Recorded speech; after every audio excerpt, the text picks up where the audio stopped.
Hi everyone, it's Miss Carrie from Bridgeville and South Fayette Township Libraries, and what we're doing today is basic stitches.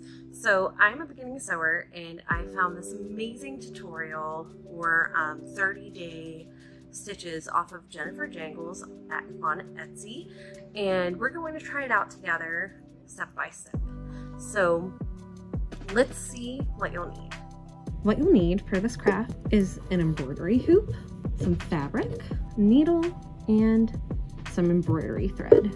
And what we're going to start with is your straight stitch. What you want to do is go to the back side of your fabric with your needle. So then your knot is on the back of your fabric. You just want to pull it all the way through. And I know that my knot's good because it's not coming through my fabric, which is great. For a straight stitch, what you're going to do is bring the needle up through your fabric, and then you're going to bring it back down through. And you're just going to continually do that. Like that. And you don't want it to be right on top of the other.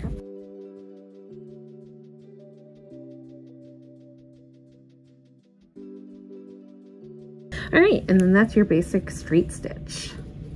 So I'm going to stop there for mine because I want to show you how to make a knot. My knots are never pretty, but what I do is either you can bring it through your, make like a knot with the string that you have coming out.